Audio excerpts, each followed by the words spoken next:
All right. Hello, everybody. I'm Robert Christopher Smith, and this is the director's commentary for Vengeance Turns Volume 1. I can't tell you how excited I am to be here. It's something I never thought I'd get to do.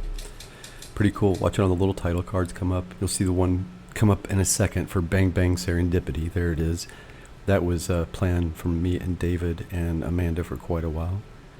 And, of course, the first feature film from... That was my nod, my tribute to, my homage to Quentin Tarantino, as if anybody noticed or maybe even cared, I don't know. Man, David did a great job filming the beginning of this. It's really beautiful.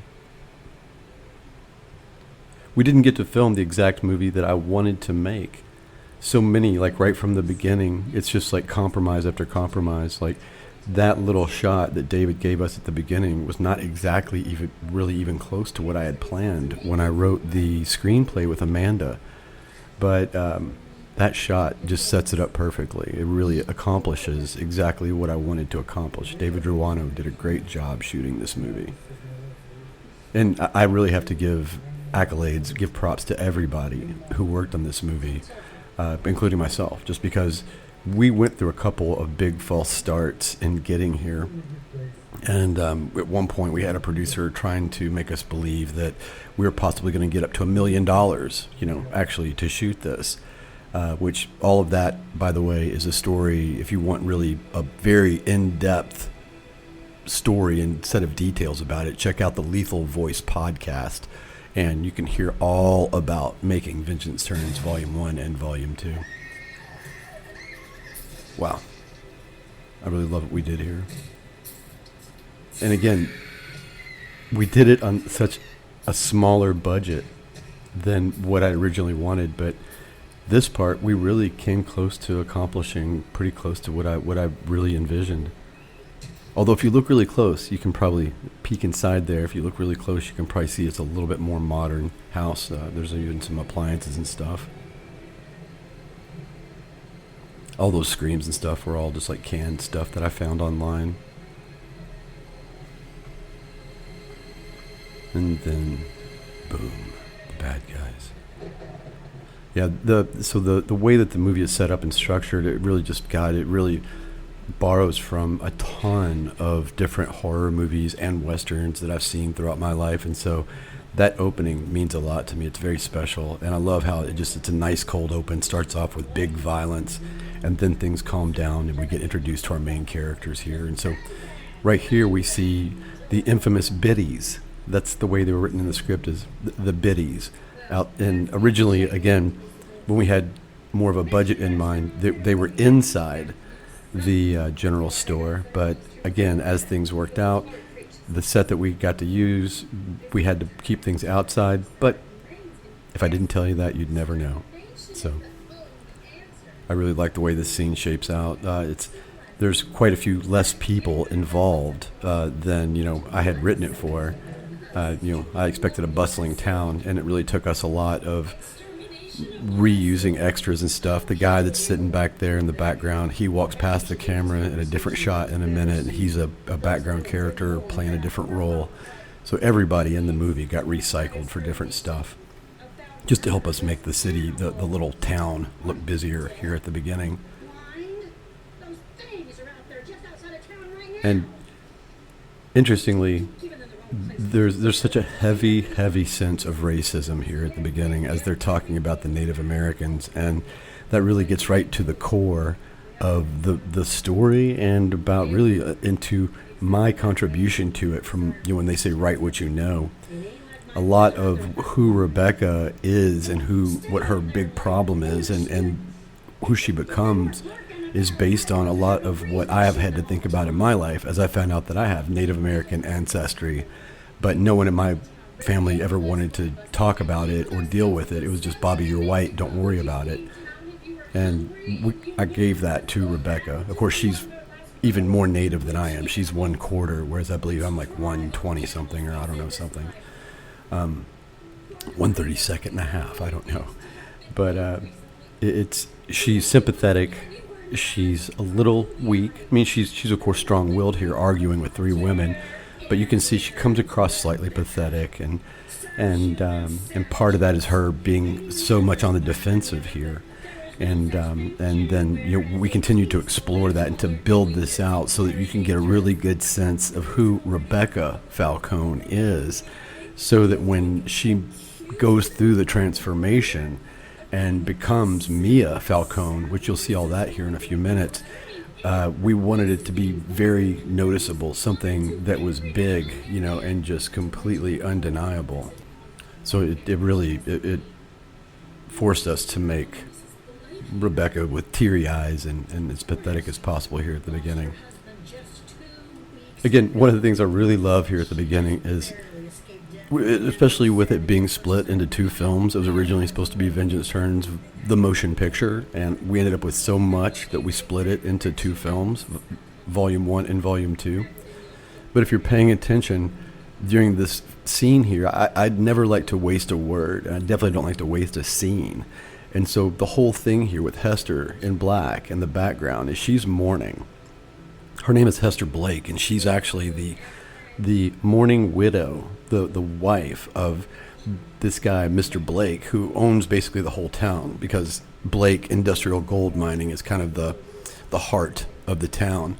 And we're finding out that, she's in mourning right now because her household was attacked and her husband was killed, and then she was attacked and left with these bruises and stuff that you see. But yeah, all of this, the close-up with her and the conversation with Jefferson, really trying to plant some seeds and stuff. After you know me better as a writer and as a director, you'll know that I never waste 1 second. Like they say, I guess Chekhov, if there's a gun on the table, it will be used. Man, you got to pay attention, because when I put a character out there and I put conversations like that between Hester and Jefferson, they're coming back.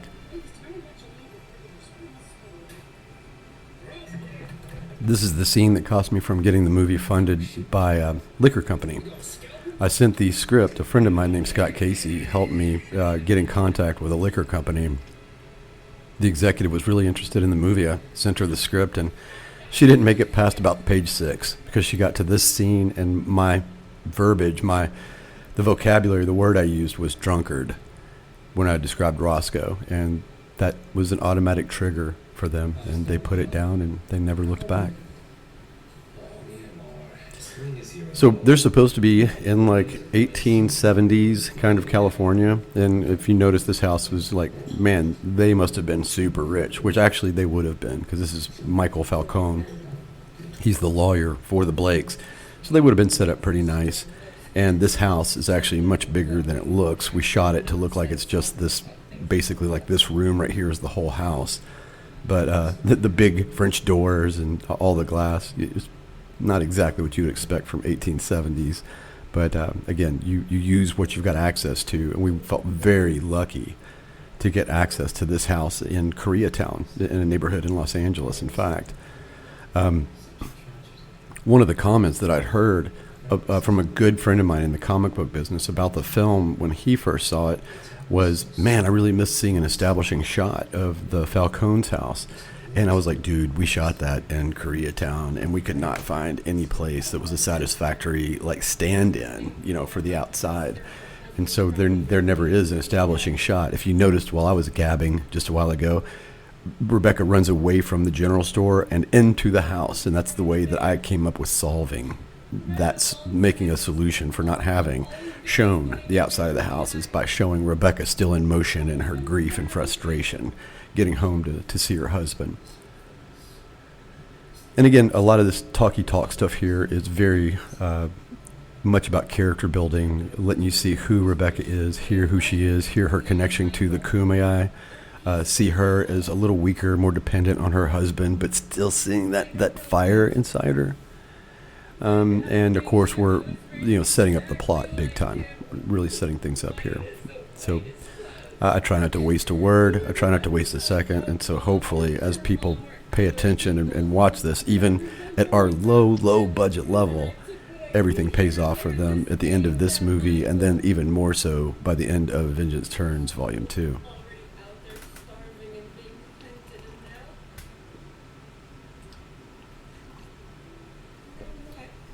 And I really also, this speech from Rebecca is to really counterweight the prejudice from the biddies outside the general store there. She's saying, like, what now and stuff like that. I did a lot of research about the way that Native Americans were treated in the United States at this time. I already knew some of it, but I dug in and did some research, and it was really appalling to find out the ease with which people would kill natives, the indigenous, when they saw them. They would shoot them on sight as if they were vermin or something. And this is disturbing to me on every single level, I can't tell you. And particularly because, like with Rebecca, I have this blood inside me. So I'm really of both sides. And it's disturbing to me that one part of my ancestry is so murderous towards the other. The tears that Rebecca is crying here are in a big way. They're mine. I co-wrote this movie with Amanda Walsmith, and in a lot of ways, some of the tougher aspects of Rebecca are from Amanda, and some of the more feminine and the weaker aspects are coming from me, believe it or not. And, it's hard to explain. But yeah, as Amanda and I dug in, and we both added who we were into Rebecca and into Mia, I was kind of surprised at how many of the very feminine qualities, perceived feminine qualities of Rebecca, were coming directly from my own life.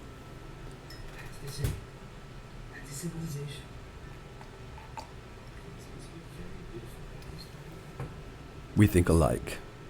We hear that line in a minute, and that becomes like a tagline.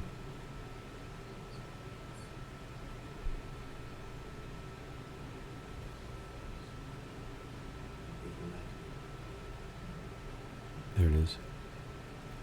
And so, yeah, I wanted to have my line, my we'll be back kind of line. And so you and me, we think alike. And he says it to her here. It's one of the last things he ever gets to say to her.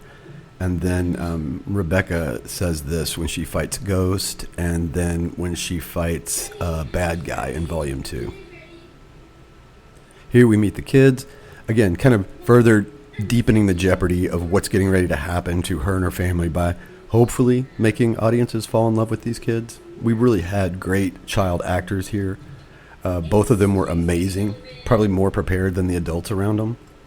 And it was really, really a good experience. I was terrified because I've never shot with child actors before, but they really did a great job.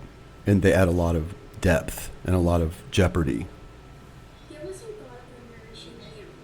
You got to pay attention to this little girl. She's going to be a great actor, and her lines in this are very important.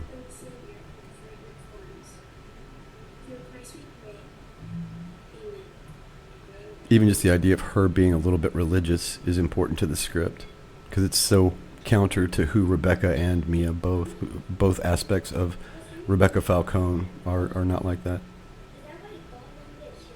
Oh, and here we have them dealing with prejudice, because I wanted to put this in here. This was me again. Edward talking about his friends call them engines and stuff, and Rebecca saying, we don't say that in this house.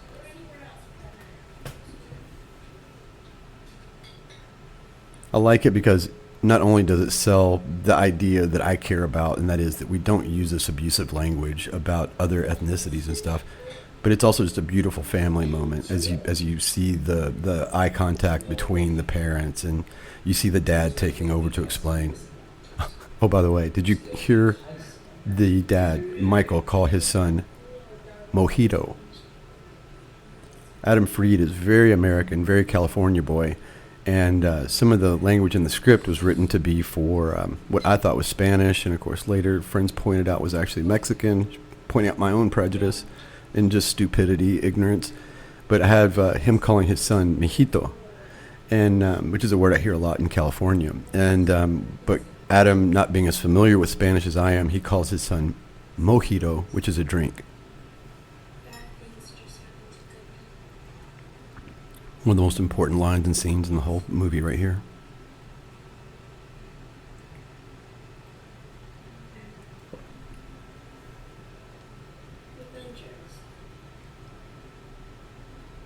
As Emma starts quoting the Bible and telling them about Revengers and why they're important to God and stuff, and the parents are proud but a little uncomfortable as they're looking at each other. And then we go to darkness to show that dinner is over. Complete silence here as the couple is together. And we tried to keep this part of it. While they are being sexual, we tried to keep it really kind of clean because of the wholesomeness of the Falcone family. Later, when she is with Ghost in Volume 2, it's much sexier and hotter. But we were focused more on the family nature of their life here together. And then the bad stuff happens. That's me. I'm the first shirtless guy that comes busting through there. And I'm Frank Ford in the movie, and I don't have a lot of dialogue, especially in Volume 1. But I will never ask an actor to do anything that I won't do, and because Paula had topless scenes here, I also am topless. Any David Lynch fans, any Twin Peaks fans that are watching right now probably have a pretty good idea of what I was doing, like with this scene. The violence, I wanted it to play as disturbing as possible, and so the whole scene here is shot in slow motion. That's for a couple reasons. One is that tribute to David Lynch makes me think about Twin Peaks, the episode when he kills Maddie and the record plays and all that. But also, it goes back to us having limited budget and being able to present the violence that I wanted to present, and the level of disturbing feeling that I wanted to present was not really coming across in normal fast motion just because of the level of effects that we were able to execute. And so slowing it down for whatever reason really makes it much more horrifying. And that seems to be the universal opinion. You can let me know. Again, these kids were great. We started explaining to them what we were going to do and rehearsing with them. And Sophia's mom comes up to us because she sees us being very concerned as we're talking to her daughter and explaining, very carefully what the scene involves. And she's like, guys, she probably watches much more horrific stuff than you do. And all she's talked about for the last 2 weeks is getting murdered in a movie. So she's down for it. And as you can tell, she just does a great job. And she's still acting today, and her career is probably better than mine. Man, we did a lot with a little. These spears, I bought them on Amazon for a couple bucks a piece, and if you ever look at them really up close, you'll see that the tips on them are made out of paper, and of course Adam is sitting there literally holding it. It's cut, and he's holding it to look like it's sticking through him.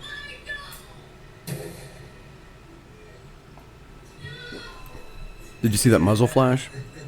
That was me. I created all the muzzle flashes in the entire movie for Volume 1 and Volume 2. Created them in After Effects, watching a lesson, and then just went through and created what I needed, created a bunch of them, and put them in. So never let anybody tell you it can't be done.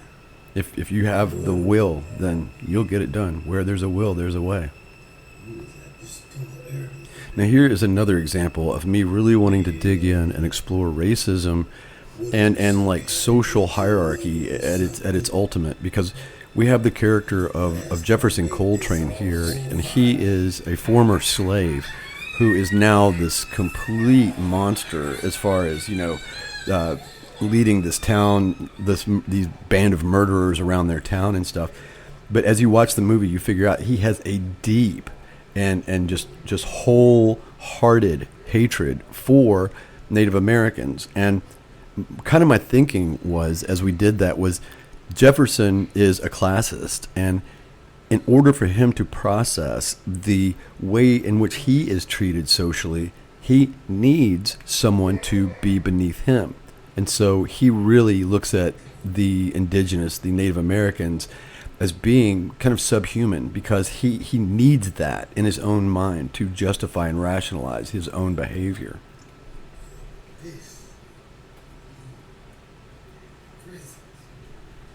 That was the kind of thing that appealed to Jamal Gardner when I talked to him about playing such a horrifying character.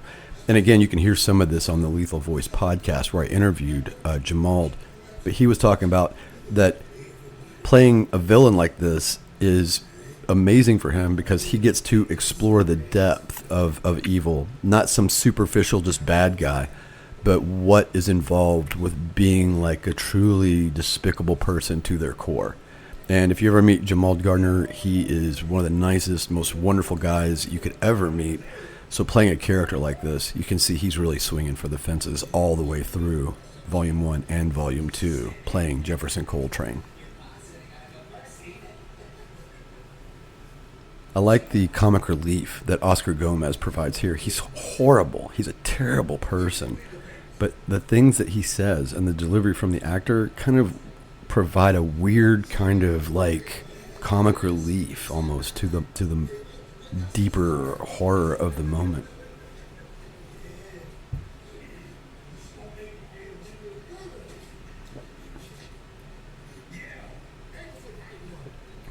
And of course, I'm using all my background acting expertise that I've built up over the years by making sure that I cross back and forth on the camera every chance I get, just to kind of keep things looking, dynamic.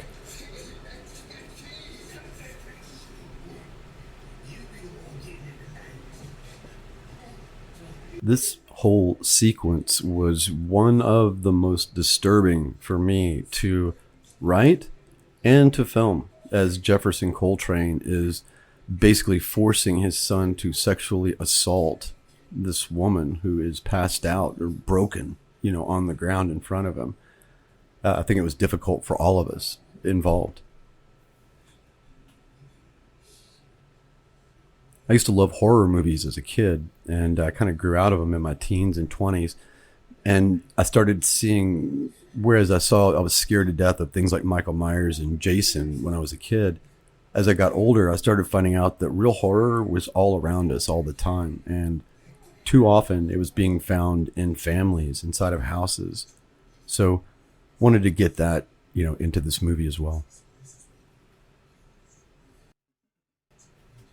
One of the big themes, in fact, of Vengeance Turns, the whole story is family. And what does family mean? Because Rebecca loses hers in all of this mayhem. Simon grows up with a father who despises him. And the two of them find each other and find their way to the Lost People and kind of form a new family, and where none of them are actually related by blood. So it's really an interesting question to me of what does family mean and how do we form the bonds that we do?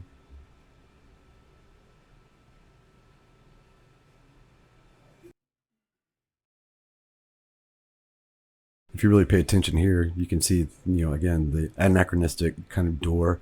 And although I did a decent job of hiding it, if you really pay attention, there's like modern homes right across the street. This is horrifying, this whole scene, but this is still one of my favorite sequences in the whole movie. And the finished thing is this right here. It's upsetting, but there's something poetic, and I don't know, it's like a painting or something. There's something visceral and strangely beautiful in the carnage of the scene, and Paula's acting was amazing.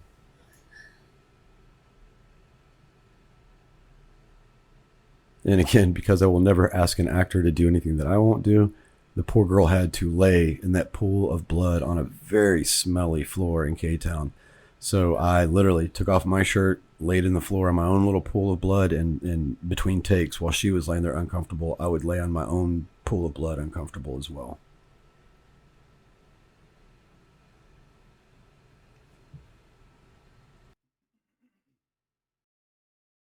You do start to get to see, though, in Vengeance Turns Volume 1, right around here, and if you haven't already noticed, that I edited the movie.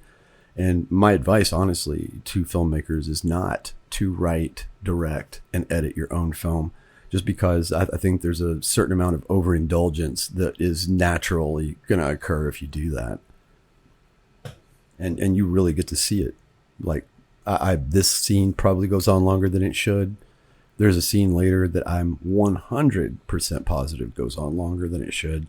And both times it's because I was the director and I was the editor, and I was wanting to sell the scene in a very certain and very specific way. And if there's one advantage to having no money and no budget, it means that there's nobody behind you telling you what you can and can't do.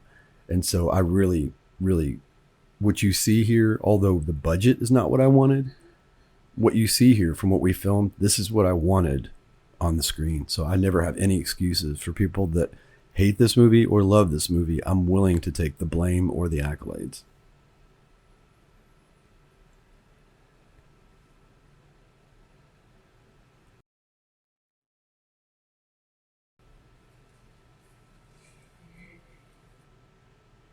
Again, still so much different than the way it was written in the script, but still every bit as powerful. I really like the dividing of the movie with chapter titles. Again, this goes back to Quentin Tarantino and also to like Kevin Smith and the way that he does it. And with the movie already being called Volume 1, there was kind of a literate kind of nature to it. And so following that thread of literacy, it just made sense to have prologue, chapter 1, chapter 2, those kind of labels.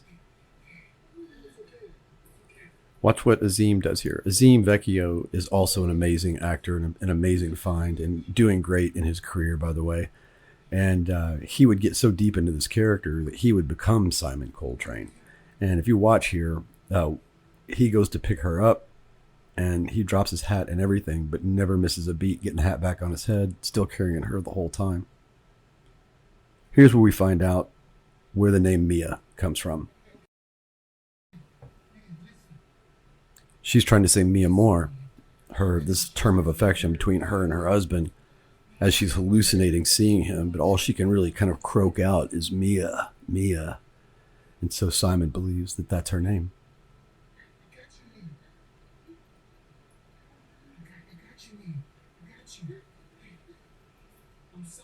So he's introducing himself. But she doesn't have a clue that he's there. She's out of it.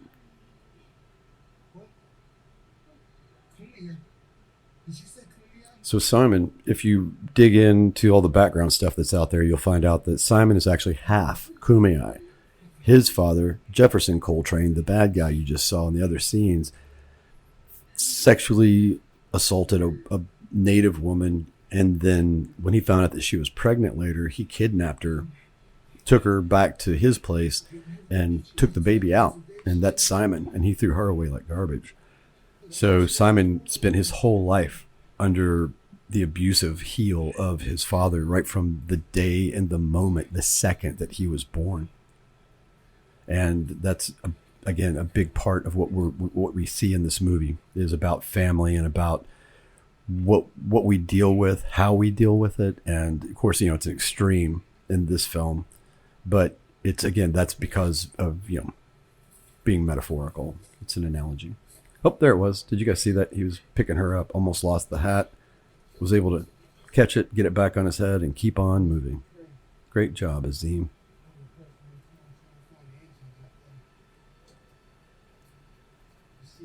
Because of our budget, again, we're limited in sound effects. The animals you'll hear making the noises here in a minute, they're me, going, stuff like that.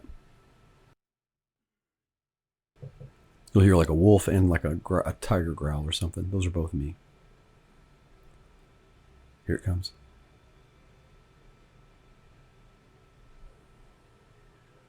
That was me. That was me too. And of course, in the script, he's facing a whole bunch of people here.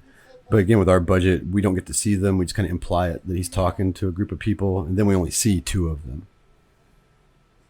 But we get introduced to Delicate Poison and Ghost with Silent Knives protects her brother right here.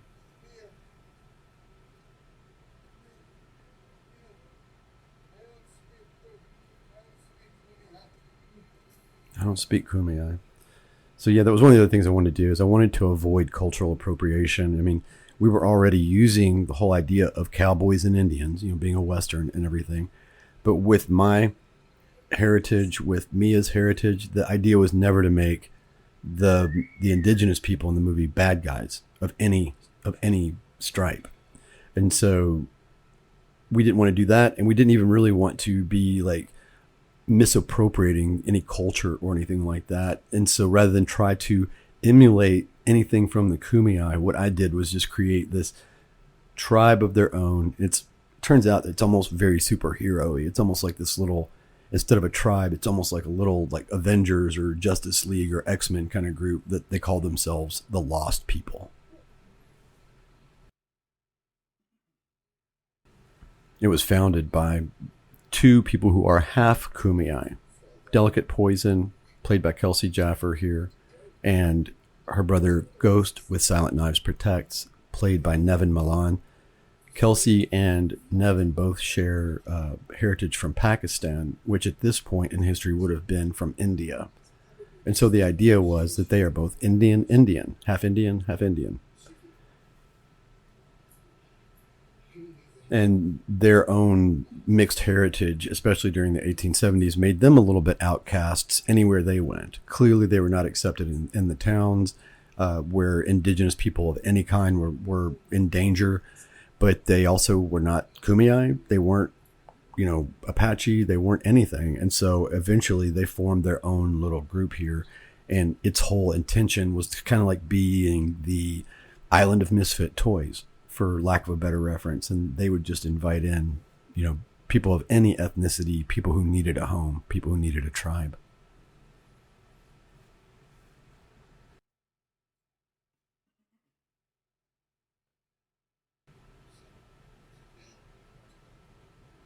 This is a cool scene because it's the beginning of Simon and Delicate bonding, but also, again, giving you some of the plot and some of the story about that we have some guys who are pretending that they're Native Americans. And if you listen here, you can tell that Delicate seems to know a little bit about this, which makes sense because, she found them, on the trail. So it gets kind of interesting, especially the ending of this volume, of volume 1. What was really fun on this stuff was if you saw inside the Awa, the little hut there, the insides of all of them were shot in David Ruano's backyard. The outsides here are in Malibu, a horse ranch in Malibu, but all of the interiors for every tent or Awa that you see in the film is always in David Ruano's backyard.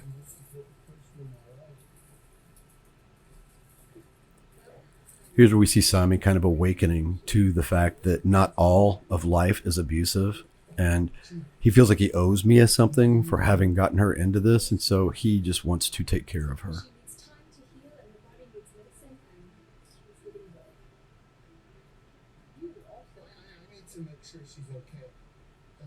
And if you pay attention, there's several anachronisms here. The bandage on her head is like fastened by Velcro, and it's a stretchy bandage.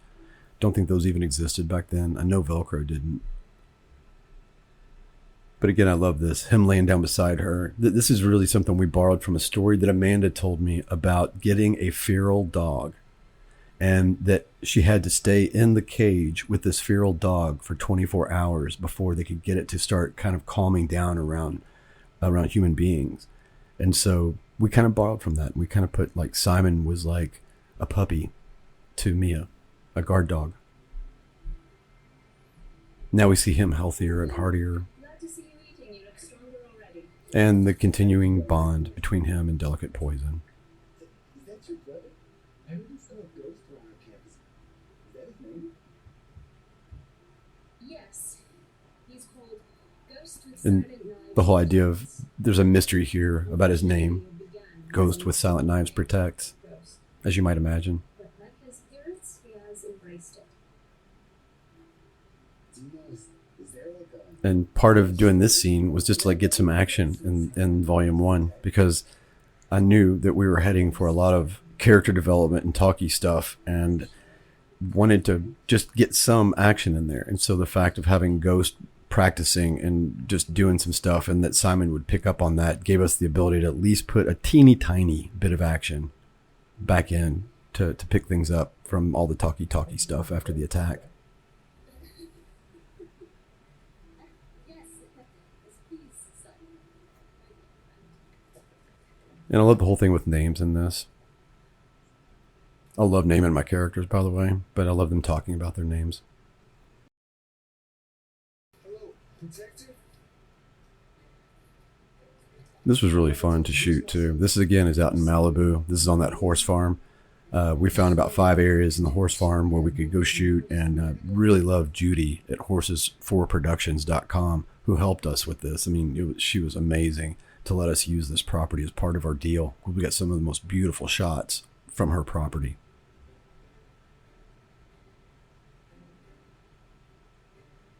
But a part of what I love here is just the bonding. Again, as Simon goes from being this abused kid to experiencing these open bonds with people like Delicate Poison, and her brother Ghost with Silent Knives protects, and the idea that here they're practicing violence but not at each other. They're just, practicing some defensive moves and stuff like that. It's important because we see Simon achieving and reaching for social and civilized levels of being that he never even dreamt of before.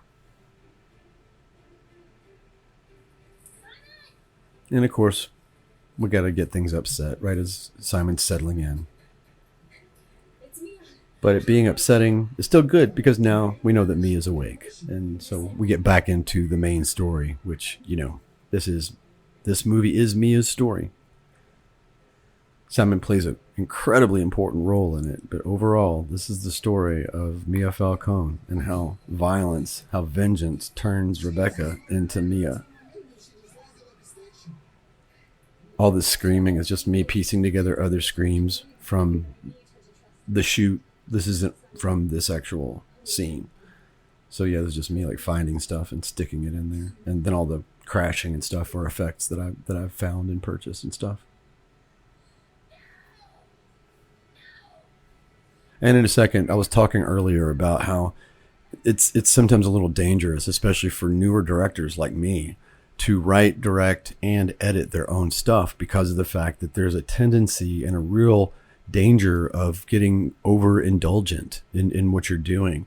And right here, you're going to see another example of that because I really fell in love with what my actors gave me, with what Paula, with what Azim Vecchio gave me, with what Kelsey Jaffer gives me in a second when she comes in. This whole thing was actually meant to be sliced and diced and to be maybe 20 seconds. And instead, I think it goes on for about 3 minutes because I just loved the experience that day of sitting there and watching them in these characters and living this moment.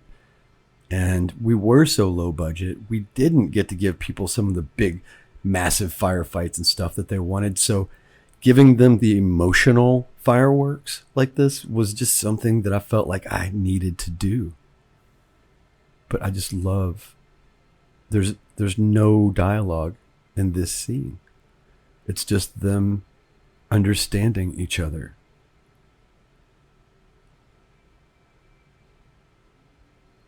Rebecca, Mia goes from being afraid of Simon to huddling up next to him when Delicate Poison comes in. Something kind of magical about this. And then you see Delicate also starting to win her trust, and she'll start moving closer.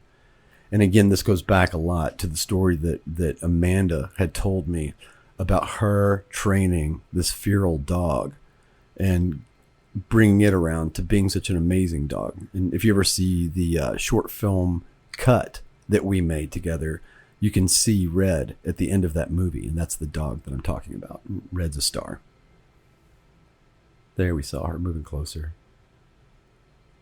And like I said, the original intention from what was written in the script was this is just a blip. This should have been like just a blip, just to show the movement from Simon going in, her being afraid of him, to her going to him, to letting Delicate get closer. But instead, I just left in the whole thing unedited because I just literally fell in love with what the actors gave me. It may be the least favorite point in the movie for some viewers, I don't know. But I can tell you as the writer and director, it's one of my very, very, just in my heart, one of my favorites. There is an establishing shot. We get establishing shots when we're at the Lost People's camp. And we always try to do things to try to make it look like the camp was bigger and more populated than it was. But again, our budget was pretty limited. So all of this is shot at the outside stuff you see is all shot on that horse farm, and it's shot in just like 3 or 4 different locations. We're just turning our cameras around different ways and stuff.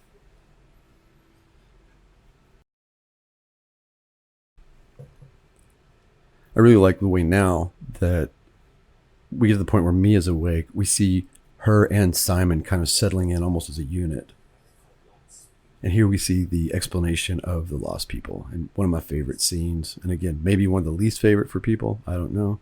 But it tells you a lot about my feelings about society, civilization, and the country that I grew up in and love dearly, America.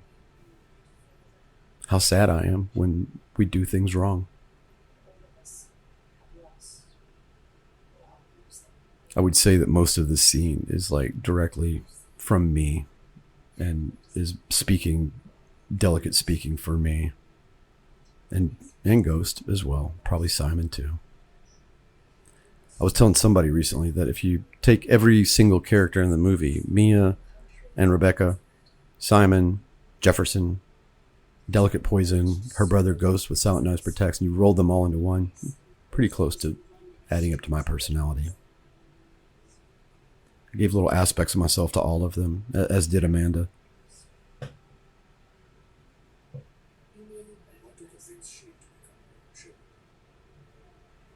Man, some of the stuff is so resonant today, though. We filmed this, like I said, October of 2020 during the height of the pandemic. And now I'm doing this commentary today. It's like the end of July in 2025. And some of the stuff we're going through in our country, you know, was bugging me back then. And it's really, really bugging me again today. But this isn't a political show, so I'm just going to get back into the commentary. Any of my politics you can figure out by listening to the movie itself and to these speeches here.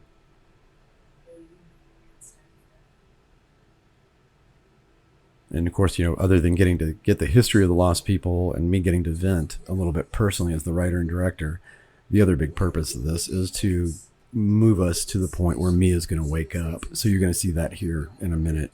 And again, things start to pick up again, and we start very quickly heading towards our resolution, even though we're only about halfway through.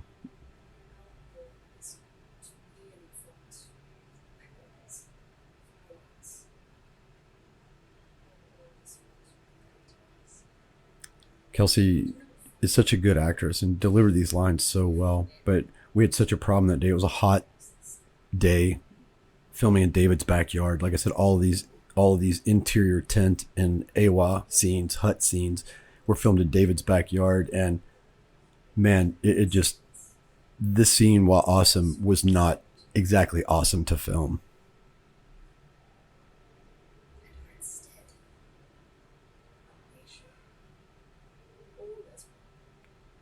Nevin's a very good actor. He's been on stuff like True Blood on HBO, some other things, and such a good actor, and he really brings a lot of weight. He became Ghost with Silent Knives Protects in a way that I never expected, and really delivers what I'd needed him to. He doesn't overdo like talking like an Indian. He really tried to find somewhere between like Native American, indigenous kind of accent, and also a little bit of a Indian, like Pakistani kind of accent. And you know, he made it up on his own. I thought he did a good job.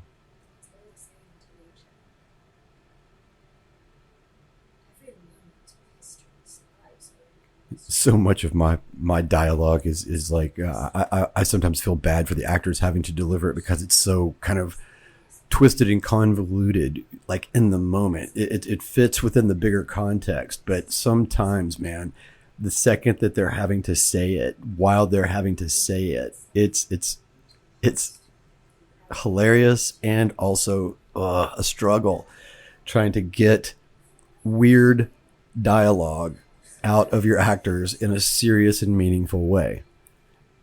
Especially if you understand the deeper meaning and they don't quite get it and you're trying to sell them on it, it can become a scene, a situation. Mia wakes up and we see that, you know, she's healing faster than they thought, and we get to see Ghost kind of getting a crush on her right here. Simon embarrassed because he walks in and she's topless. Ghost not as embarrassed. He just stares her down. Delicate notices. So does Simon. Mia may notice, but she doesn't seem to care. Simon's like, come on, man, let's get out of here. And Ghost takes the time to say, hey, the next time you're doing something like this, with her topless, let us know and I won't come in. But he doesn't turn around while he says it. He basically leans closer, like to get a better look as he's saying it, which is such a guy thing. Whereas Simon won't even peek. He's more like a kid. More like her kid, in fact. That line right there from Paula, tomorrow. She had me coach her on just that one word for like 20 minutes. Paula, by the way, she is a native Mexican. She was born in Mexico, and now she's a citizen of the United States. But she's bilingual, and some of her accent sometimes is very like Mexican. And all the way through the movie, I was her dialogue coach as well as her director. And there's certain lines like that tomorrow, and then a little bit later, a line about putting the corpses in their coffins, where she and I sat and worked on exactly how to say it, and almost like how to say it with a country accent, because I grew up in Kentucky. I used to have more of an accent more like this.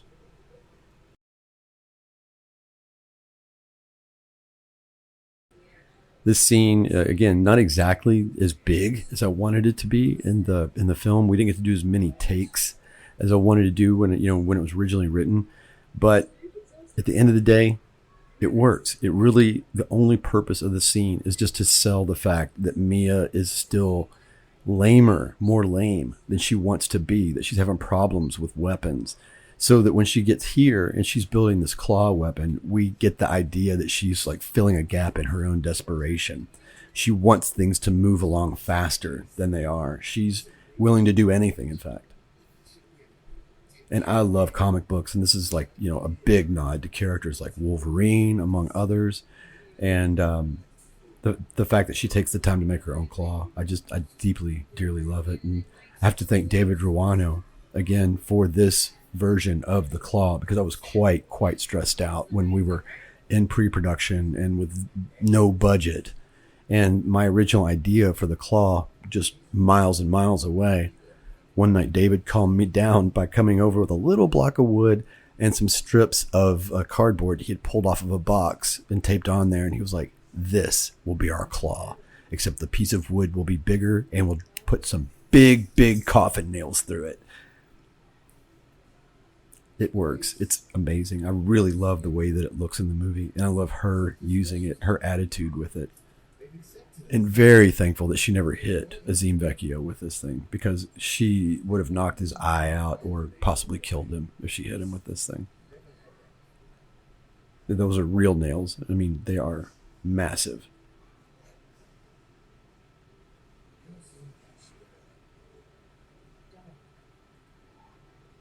And of course, not ever letting a second, like I said, I don't like to waste a second on screen. We don't just get Paula or Mia making her claw here. We also get the sense of the changes that have overcome her. Earlier in the movie, as Rebecca, she's weak, she's crying. Now she's talking about wanting to murder people like it's nothing, and that's all she cares about. And Simon, on the other hand, has lived his whole life in abuse and under the heel of hatred. Now he is sensing that there's a place where he might belong, and he really wants to explore it. And he doesn't want her to leave. He wants her to be a part of it as well. Although if you take and you look at it, kind of like Simon's excited about joining a cult or something. I don't know. We laughed about that a lot while we were on set. It's like, are the Lost People a cult? They have weapons and they're training and they're trying to take over America. They're not happy with the way that America's going. Are they some kind of doomsday cult? Are they like a militia? This scene was fun to write and fun to film. I like the idea of, again, we showed Mia earlier upset that she couldn't use the bow and arrow. Saw her make her own claw. Now she's going back to trying to do it their way. The other girls in the camp don't like her. They're teaming up on her. She doesn't like that. So she goes nuts.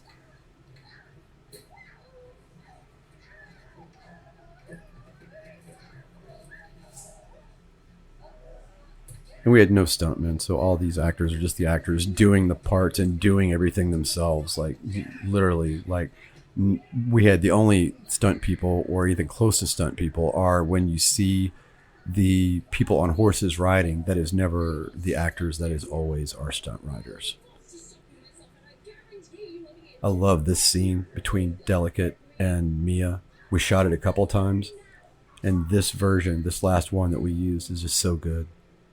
The tension between them is palpable. Delicate almost feels betrayed by Mia being so remorselessly violent, that instead of being in control, wanting to learn control and have rebuild the control in her life, she seems to only want to build back a desire to kill. Very, of course, we'd say it's PTSD and things like that, but they just didn't have any idea what she was really going through at that point. And literally, she has brain damage. The combination of brain damage and everything else that she's going through is she's raw, We get a little bit better sense of that brain damage in a little bit when she, in a minute, you'll see they face these bad guys on the way home, and she literally starts hallucinating, seeing the men who attacked her while she's facing these other bad guys who may have deserved to be killed, but she ends up taking things a bit too far. And even though this is a Western and it's action filled and everything, some of these quiet moments like this were stuff that Amanda and I both really, really loved at the end of the day, were these confessional type moments. I love that Firebird flying across the sky. But as she's making these decisions in her life, and there's these turns happening, sometimes these are bigger for me as the director and the writer than the running around and the violence and stuff like that. Getting this moment right meant a lot. And again, I love what David shot.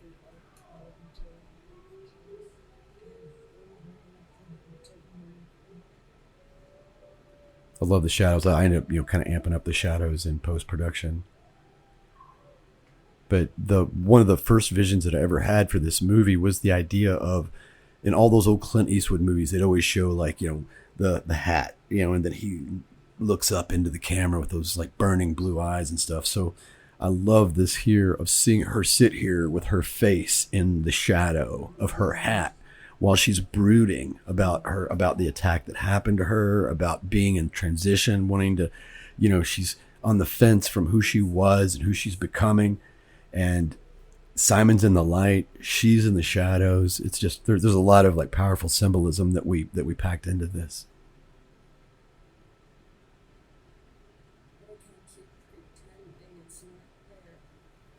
And we shot all this outside, so there was a lot of noise and stuff. And believe it or not, this is a voiceover that Paula shot at David's house. David set up a nice little like sound booth in his room, in his closet, that we use. And Paula killed it on this voiceover.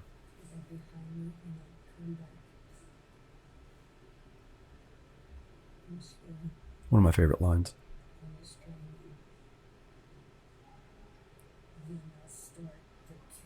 Finish healing, finish training, then I'll start the killing. I love some of these lines. That may have been Amanda's. Simon's all concerned. His biggest thing is just like again, being a little bit like a puppy dog. He's violent, when he needs to be, but his bigger thing, if you watch, he just can't take his eyes off of her. All he wants is to make sure she's okay.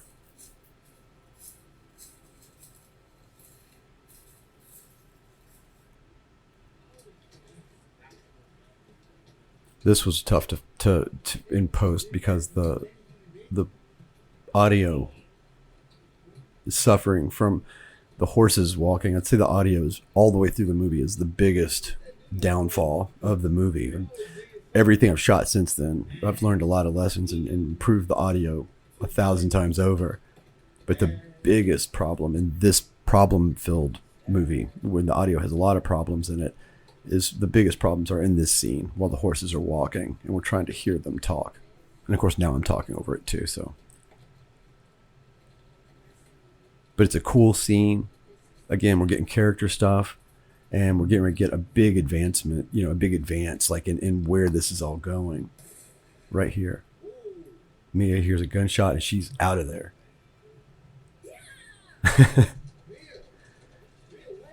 And Simon only goes because she went, But I love this here when they think it's a little boy. He wants to get his ass shot off. The claw. Paula growling as Mia. I love it. And the screams. And of course, Bronson, the bad guy here, is a black man. And so Mia, in her confused rage, sees black guy, it's the bad guy, and she just wants to kill him. He just wants to get out of there. He's like, I just killed these people. I don't know who you are, lady, but you're crazy, and I don't want to mess with you. And his victims are almost hiding behind him here. Like, using him as a shield. And again, that muzzle flash was mine. I made that. So I love this whole thing, the whole dynamic of this scene. Where she hurts that guy, leaves him on the ground, but Simon comes up, ends up finishing him off. That was my muzzle flash. And now, again, we get something so important for me here because it's a big, big bonding moment between Simon and Mia. First, we get to see Mia in her just lost in the confusion of her own violence and her own rage. She just pulled his eye out. It ain't polite to stare. She throws the eye back at him.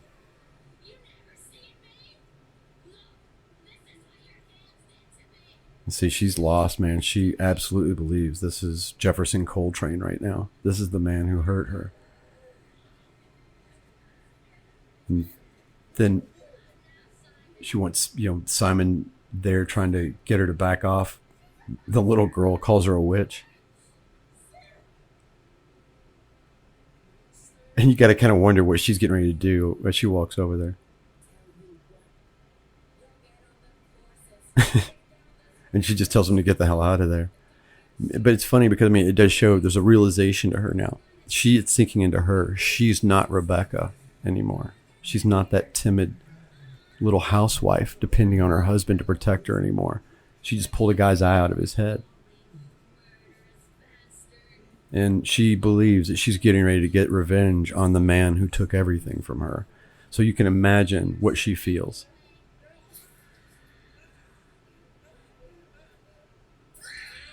And there's a bee. If you notice, there's a little bee buzzing around throughout this whole scene. It was a couple hours, and we never got rid of that guy. So he shows up quite a few times.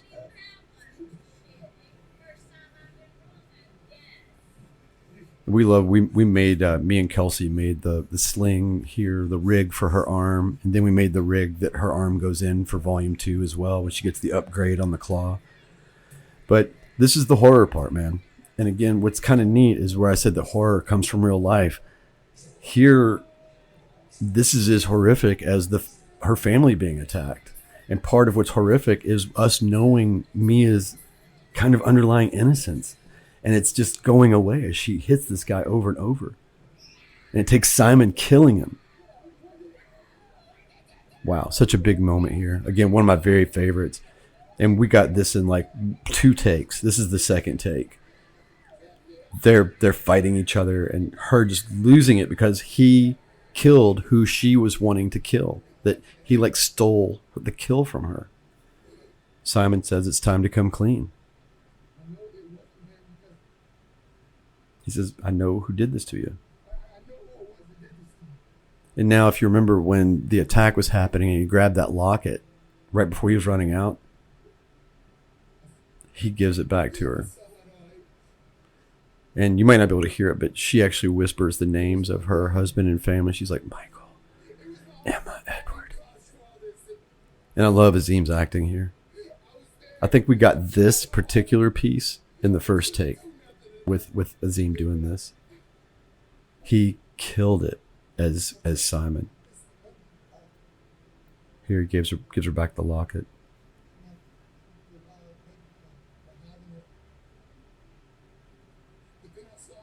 He said, I saw you. So it's like, again, so the movie, whereas I've always had big feelings about fate and destiny, my feeling about fate is that like fate is like shoved down your throat, and destiny is the result of every step you've taken to bring you where you are now and where you're going tomorrow. And I think that what we see, as far as my feelings about fate and destiny in this movie, is the idea of destiny more again, where he takes the locket from the woman he will not assault in the way that his father is trying to force him, and then uses it later to help bring her back to who she was, to kind of spark her memories and help her find herself, which is a big, big part, maybe the heart of Vengeance Turns Volume 1, is Mia finding who she was and understanding what her life was before and what it is now.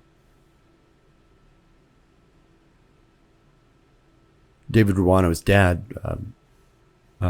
Ruano Workshop, if you find them on Instagram and stuff like that, made these signs for us, made the grave marker.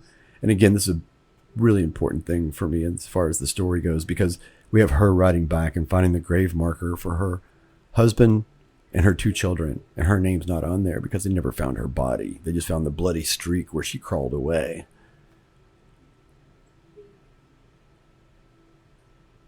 So Simon like just wants to know if this is like, is this enough? Does she just need to confirm that who she was is who she was, you know, and that all of it really happened?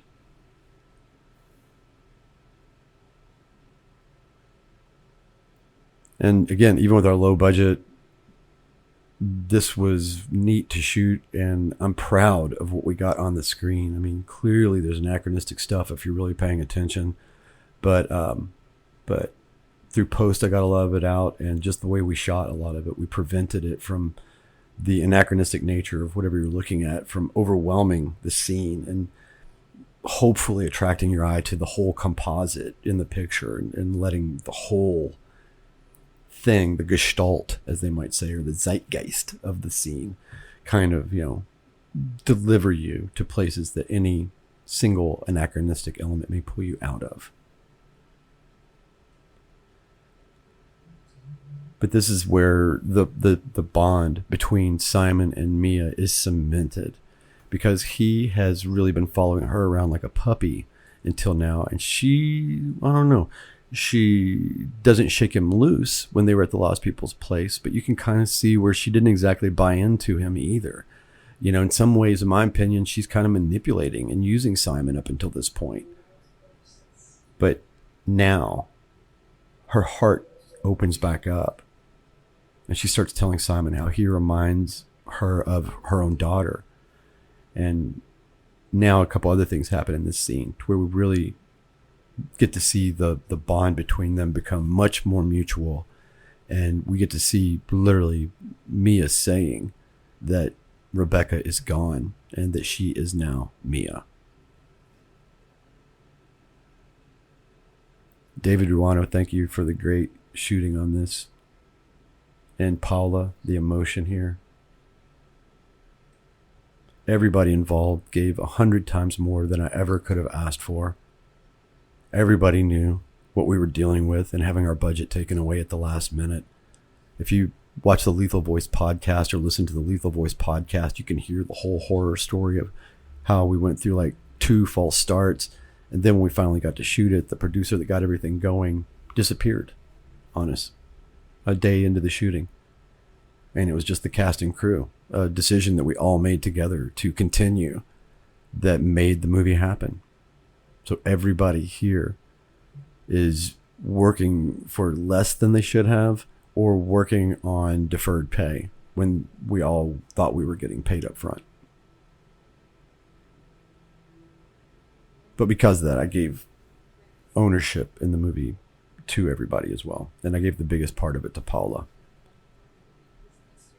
My part of the back end, my own royalties, are all 100% going to different charities and different organizations as well. Anything I get as the director of the film, any royalties are going to that.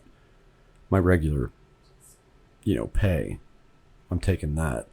But as far as if this movie makes money for the rest of my life, all of that money my part of it will go into different charities and organizations to help people. I call it a perpetual donation machine. And actually, the Kumeyaay are on that list. One of the organizations we're going to be donating to forever if this movie ever does really profit. And so far, it hasn't, by the way, as of this writing or as of this commentary. But if and when it does, a big portion of what I make is going to go back into the people whose name we felt honored to use in the film, and that's the Kumeyaay. Oh, here's where he figures out her name. That she was trying to say Mia more, and he just starts calling her Mia. She sticks with it.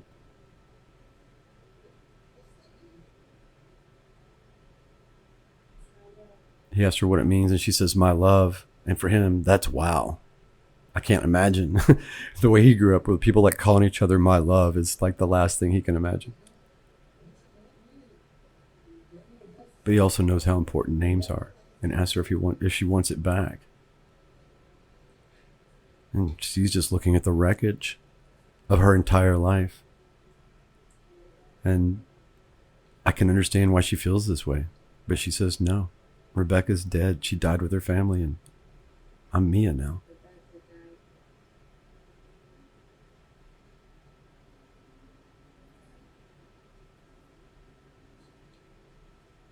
But it frees her at the same time. You know, I don't think even she believes this completely, because again, she's going back and taking, things like Michael's jacket here and taking it with her. She was fondling Emma's toy while she was saying that. So I don't even think that she completely believes it, but I think there's something very freeing in her feeling. And especially like here, they make a grave marker, put it next to the family, and it's like she's starting over.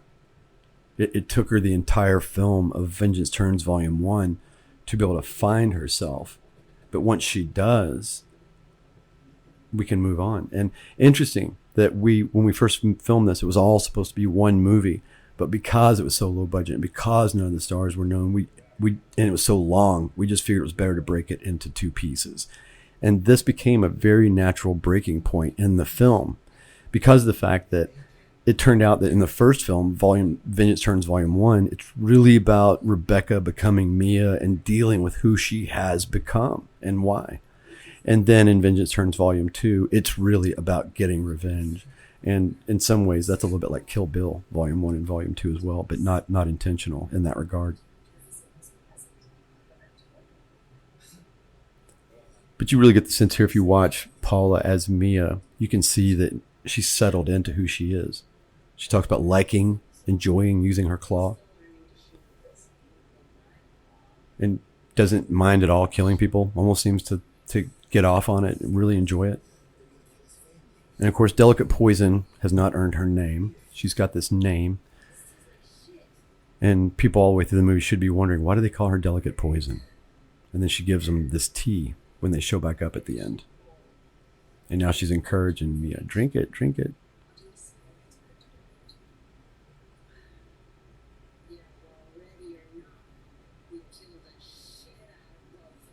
And I just love the badass way that Paula delivers some of her lines. It's just so not typical female. Some of the stuff she says, it's not guys. She's not aping guys, but it's just such not a female thing. Huh? What's wrong with Simon? By the way, there's nothing in these guys' cups, and there never hardly is with actors. So it's amazing to watch people pretend to drink stuff. They do such a good job.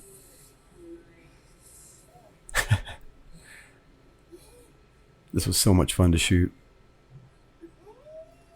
And again, right now we're in our backyard, and in just a second we'll be back in Malibu when he comes out.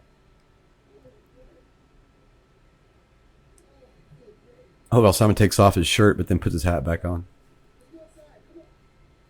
Let's go outside. I've been there before. I've been around a lot of people on drugs who the first thing they say is, hey, let's go outside.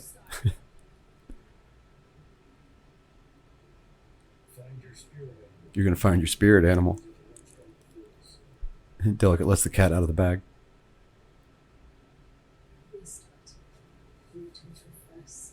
She said it started when you took your first sip of tea from the vine.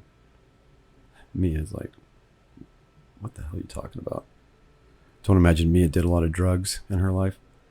Man, these horses were cool and so beautiful. On the first time that Azim walks out, he goes, whoa, he throws his arms in the air, and that horse ran like a gun went off.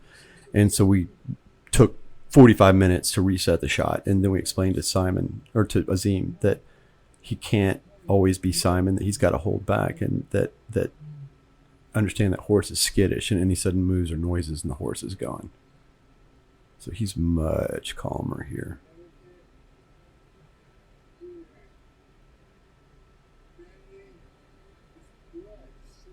And now to my family being blood and so forth. Go back into some slow motion because I love that as he passes out. But again, closing the movie, the first volume out with discussions about what is family. Mia sees it. And uh-oh. And then I decided to do something since we were already at this point and breaking the movie in half. I didn't want it to just be like a Tarantino thing. I wanted to go back to the old school cliffhangers. So I put these like lines. What do the lost people have planned for Mia? Will Simon ever face his cruel father again? Having these things like zip in and off the screen. Will Mia get her bloody revenge? Find out in Vengeance Turns Volume 2. Just like those old serials, those old school serials that we'd see, like they would sometimes be before like movies and stuff, or even they had a TV show called Cliffhangers back in like the 80s. And then when I make movies, especially when I'm editing, and here's the great part about being indulgent, is that I get to handle the credits as well. And I'm like Marvel or anybody else. I want people to stay till the end, and I don't have an exciting stinger for them to see. And so for me, in a movie that is so much about violence and all the contentious behavior between people, I wanted the audience to see how wonderful and beautiful everybody involved was. And so I really want people to stay through all the credits at the end, let them see the smiles and the playful nature of the people and the locations and the sets. No matter how heavy and how horrifying everything might get in the movie, the people involved were wonderful, and there were really some amazing moments, and it's nice to share that with people here at the end as well. The camaraderie, the wonderful spirit of creativity. Really, really my biggest thanks to David Ruano, his family. Without his family, we never would have been able to make this movie. Thank you to Jess B and her husband. Thank you to big time to all my actors, Paula, Azim, Jamal, Adam, Kelsey. Big thank you to Horses for Productions. There's Kurt Belcher. He did a lot of design and character work. That's his art right there. And that's actually in the comic book that's out. It's called Vengeance Turns, Explosions of Truth. Hope you guys will pick that up. Hope you visit my Patreon. It's called procrastogram.com. Hey, Dad, there's my dad. He's still alive. I dedicated the movie to him. And guys, that's it. Thank you for watching with me. Hope you enjoyed it, and I hope you'll come back for Vengeance Turns Volume 2. I'll be doing the commentary on that as well. Here's your preview. One of my favorite characters I've ever written, in fact.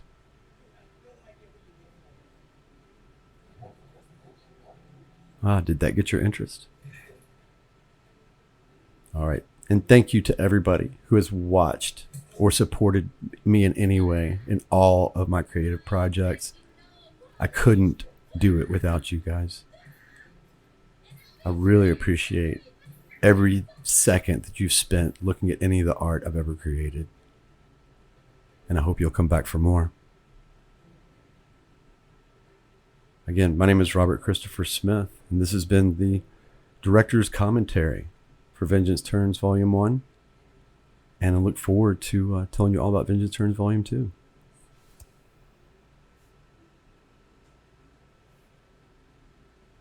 Bye, you guys.